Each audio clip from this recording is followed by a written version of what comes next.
तो लीजिएगा एक ये कंपटीशन गीत कुमारी बबली बौद्ध जिला भिंड और मैं बबलू बौद्ध जिला भिंड से। एक पत्नी अपने पति से समझा करके बोलती है और क्या कहती है, पढ़ी लिखी रहे, क्या कहने लगी सुनिएगा।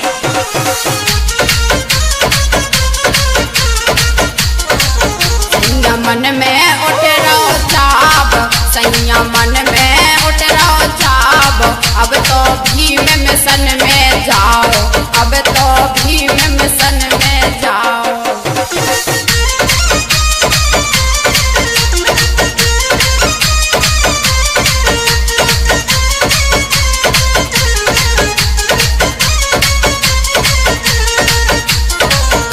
क्या कहा? भीम मिशन में जाओ। हाँ। सुनो हमारी नीचे घर पे रहो, सुनो। अरे गोरी हमको ना बहकाओ, गोरी हमको ना बहकाओ, मेरो सील सरल है स्वभाव, मेरो सील सरल है स्वभाव।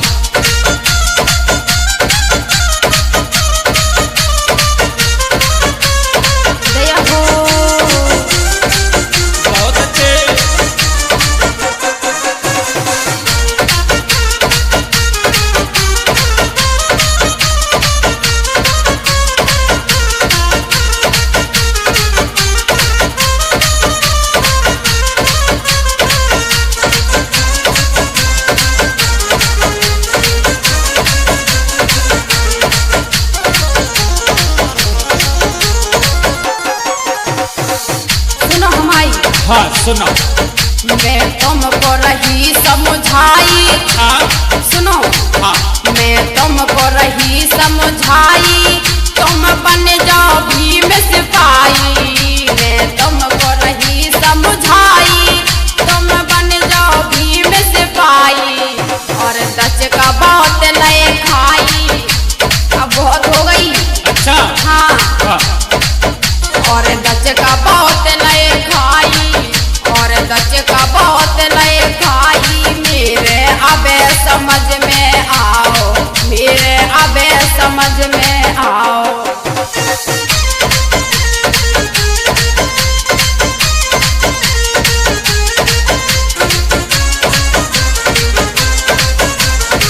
क्या कहना है?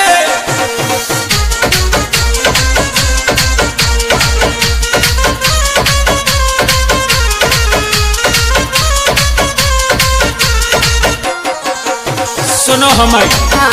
तुम क्या कह रही कि दच का बहुत ले खाई? हाँ। हमारी बात सुनो। तुम्हें हमें को कहा समझा रही, मेरे नेक समझ ना आ रही। तुम्हें हमें को कहा समझा रही, मेरे नेक समझ ना आ रही। और तेरी बातें हमको खा रही, तेरी बातें हमको खा रही। अब ना ज्यादा हमें सताओ, अब ना ज्यादा हमें सताओ। जय हो।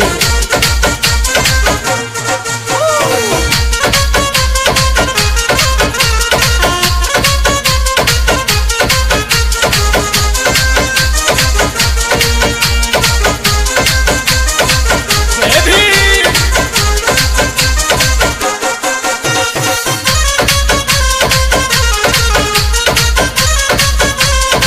क्या कहना है?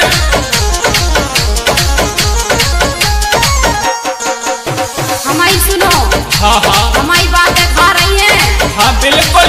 अच्छा बिल्कुल। तो सुनो। सुनाओ।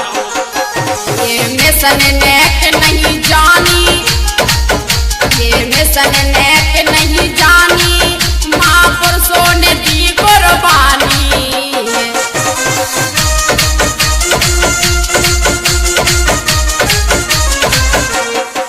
सुन रहे हो कि नहीं? हाँ सुन रहे हैं। हाँ। ये मिशन नेक नहीं जानी, महापुरुषों ने दी कुर्बानी। ये मिशन नेक नहीं जानी, महापुरुषों ने दी कुर्बानी।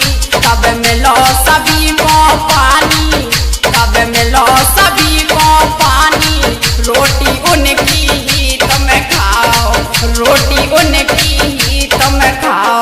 गोरी हमको न बेकाओ, गोरी हमको न बेकाओ, मेरो सील सरल है स्वभाव, मेरो सील सरल है स्वभाव।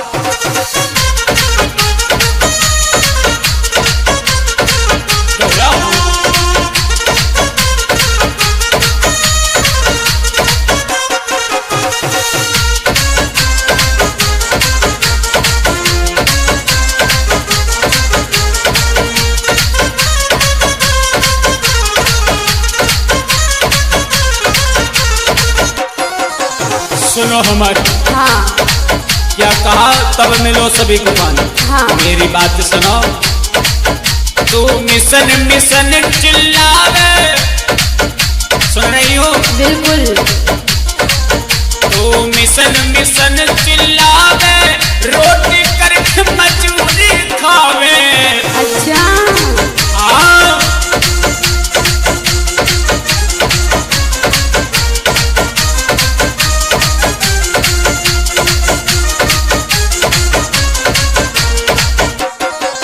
हमारी बात सुनो, बिल्कुल सुनना। तुम मिशन मिशन चिल्ला रही हो, क्या मिशन में तनख्वाह मिलेगी क्या? तुम मिशन मिशन की बात कर रही हो, अगर मैं कमाने नहीं जाऊंगा हाँ। तो आपको रोटी भी नसीब नहीं होगी। अच्छा। हमारी बात सुनो। हाँ। तो मिशन मिशन चिल्लावे, रोटी करके मजूरी खावे, और सुनो हाँ खेती करके फसल उगावे। सही है? बिल्कुल। खेती करके फसल उगावे, खेती करके फसल उगावे। अब ना हमको ज्यादा सताओ, अब ना हमको ज्यादा सताओ। जय हो जय हो।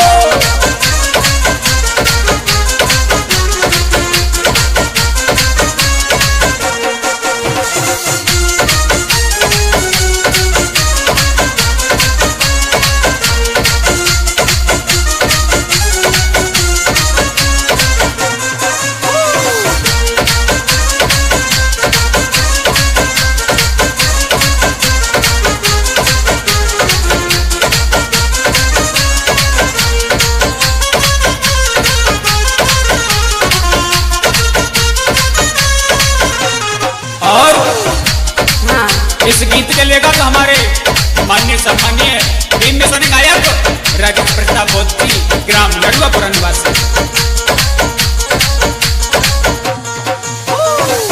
तुम खेती खेती की बात कर रहे हो? हाँ हाँ हाँ हाँ तो मैं कछुपा तो नहीं है। हाँ तो सुनो हमारी। हाँ सुनाओ। सौ खोले से पीछा फैला गए, बाबा भीम को पाठ पढ़ा गए। सौ खोले से पीछा फैला गए, बाबा भीम को पाठ पढ़ा गए।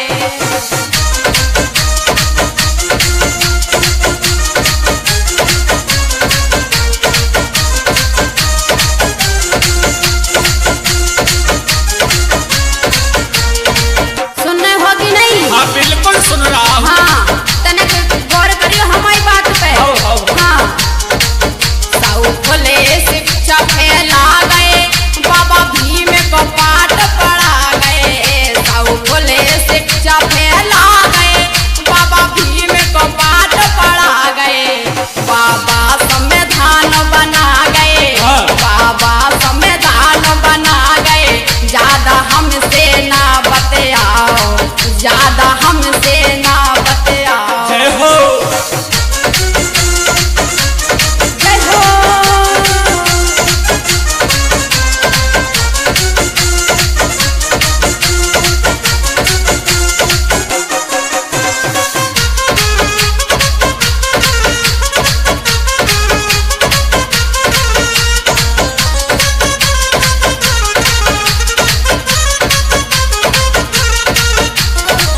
क्या कहा?